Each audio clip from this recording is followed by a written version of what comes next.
ஏய் என்ன என்ன என்ன சொல்றீ? இந்த ஒரு ஆழ்ந்த அலசலுக்கு உங்களை அர்ஜென்ட்டா 10 வரவேற்கிறோம். லட்சம் வச்சு என்ன பண்ண இப்ப போற? வந்து நாம ஒரு ஆமா. சுவாரஸ்யமான முதலீட்டு திட்டத்தை பத்தி எப்படி? பேச போறோம். ஆமா.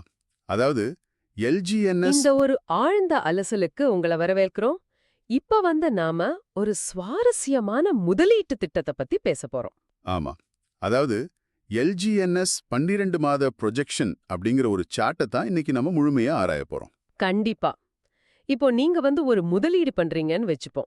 இதுல மாசம் 20% வளர்ச்சி கிடைக்குது. ஆனா நீங்க ஒவ்வொரு மாசமும் வெறும் 10 எல்ஜிஎன்எஸ் மட்டும்தான் வித்ட்ரா பண்ணணும். இதுதான் பிளான். சரிதான். இந்த உத்தி எப்படி வேலை செய்யுது? ஒரு இன்வெஸ்டரா உங்களுக்கு மாசம் வாரியா இதை எப்படி ஒரு மேஜிக் பண்ணுதுன்னு பார்க்கலாம். முதல் மாசத்துல இருந்தே ஆரம்பிக்கலாமே. இப்போ உங்ககிட்ட ஆரம்பத்துல 100 எல்ஜிஎன்எஸ் பேலன்ஸ் இருக்கு. ம். அந்த 100 வந்து 20% வளர்ச்சியில 120ஆ மாறுது இல்லையா? இங்கதான் ஒரு ட்விஸ்ட் இருக்கு. ஆமா. அதாவது லாபம் வந்த 20யும் மொத்தமா எடுக்காம நீங்க வெறும் 10 மட்டும்தான் வெளியெடுக்கிறீங்க. அதேதான்.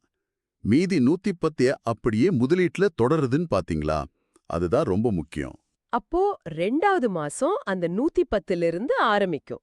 திரும்பவும் 20% வளரும்போது 132 ஆகுது. ஆமா. மறுபடியும் நாம 10 மட்டும் எடுக்கிறோம். மீதி 122 பேலன்ஸ் இருக்கு. 3வது மாசத்துல இது 136.4ஆவதா உயருது. இத பாக்கும்போது அந்த மாமரத்தோட லாஜிக் தான் எனக்கு ஞாபகம் வருது. ஓஹோ, அந்த பழம் பறிக்கிற கதை தானே. ஆமாங்க. மரம் வந்து 20% வளருது. ஆனா நீங்க ஒவ்வொரு மாசமும் 10 பழங்களை மட்டுமே பறிக்கிறீங்க. அதனால மரத்தோட வளர்ச்சி குறையவே இல்ல. ரொம்ப கரெக்டா சொன்னீங்க. இங்கேயே இந்த உத்தியோட அடிப்படை நமக்கு புரியுது. நாம வெளியே எடுக்கிற 10 விட உள்ள நடக்கிற 20% வளர்ச்சி அதிகமா இருக்கு. ம். இந்த அடித்தளம்தான் பின்னாடி பெரிய தாக்கத்தை ஏற்படுத்துதுன்னு சொல்லலாம். கண்டிப்பா. இப்போ 4வது மாசத்துல இருந்து 8வது மாசம் வரைக்கும் என்ன நடக்குதுன்னு பாருங்க. அசந்துடுவீங்க. அதானே 6வது மாசத்துல உங்க அடிப்படை முதலீடு கிட்டத்தட்ட 174ல தொடங்கி 209ஆ மாறுது. ஆமா. அதுல 10 எடுத்த பிறகும் உங்ககிட்ட 199 இருக்கு.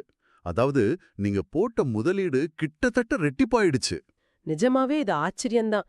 8வது மாசத்துல 264 தாண்டிடுது. இப்போ எனக்கு ஒரு சந்தேகம் வருது. சொல்லுங்க, என்ன சந்தேகம்? முதலீடு இவ்ளோ வேகமா வளரும்போது நாம வித்ட்ரா பண்ற அளவ ஏன் நிலையா 10ன்னு மட்டுமே வச்சிருக்கோம்? லாபம் கூடும்போது அதிகமா எடுக்க தோணும் இல்லையா? அங்கதான் நாம ரொம்ப உஷாரா இருக்கணும். அந்த பேராசை தான் முதலீட்டாளர்களோட முதல் எதிரி. ஓஹோ, அப்போ 10 மட்டும் எடுக்கிறதுல தான் சூட்சுமம் இருக்கா? ஆமாங்க.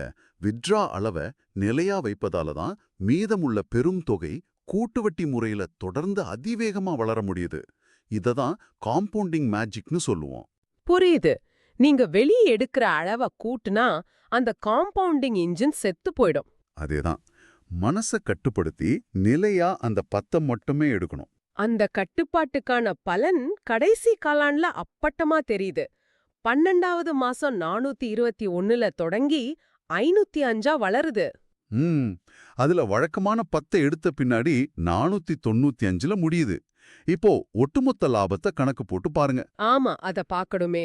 இறுதி பேலன்ஸ் வந்து 495. நீங்க 12 மாசமா வித்ட்ரா பண்ணது மொத்தம் 120. கரெக்ட். அதாவது மொத்த லாபம் சுமார் 615.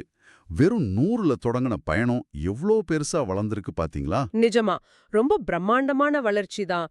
இந்த சார்ட்ல இருக்கிற காம்பவுண்ட் அண்ட் வித்ட்ரா ஸ்மார்ட் அப்படிங்கிற வாசகம் இதத்தான் கச்சிதமா குறிக்குது.